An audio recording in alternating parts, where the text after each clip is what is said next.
Hello, I'm Seafood Source Editor Sean Murphy, and welcome to another edition of SeafoodSourceTV, the bi-weekly blog on SeafoodSource.com where we talk about the latest news and insights into the seafood industry. Copeinca is the largest fish meal and fish oil producer in Peru, and this week its future ownership remains in question as the China Fishery group has made it clear with a new offer that it hasn't given up in its attempt at a hostile takeover of the company. China Fishery made headlines at the end of February when the company made its first offer, $285 million in an unsolicited bid for a controlling interest in Copeinca. The company's board of directors rejected that China Fishery's offer, saying it, quote, does not find the announced intended offer attractive, unquote. But despite the public rejection and advice to major shareholders by the board not to sell, one of the company's largest shareholders, Ocean Harvest, has sold nearly 6 million of its Copeinca shares, about 9.9% of the company, to China Fishery, with a promise to sell another 4% shortly afterward. Next, Norwegian fish farm company Cermaq stepped in, offering $800 million for just over 50% of the company's shares, an offer the Copeinca board liked better. But the story appeared to be over until China Fishery came back with a new offer for control of Copeinca, one that matched Cermaq's.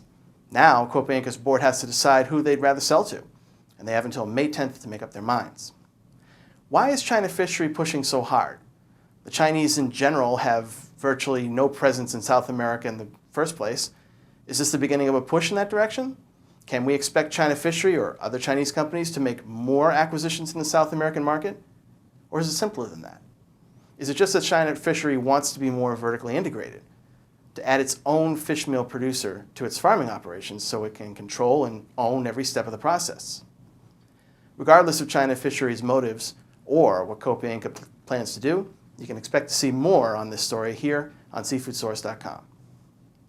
Meanwhile, we've got less than a week to go until the 2013 European Seafood Exposition in Brussels, Belgium, on April 23rd to 25th, and we'll be on hand to meet all the leading voices in the seafood industry.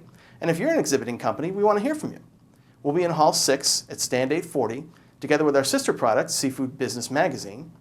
So if you have an announcement or want to talk to us about Copeinca or any other emerging issue or trend in the seafood industry, be sure to stop by, and you might end up on SeafoodSource.com. That's it for this issue of Seafood Source TV, but be sure to check back here in 2 weeks for more news and insights from the seafood industry. And for now, I'm Seafood Source Editor Sean Murphy saying thanks for watching, and we'll see you online.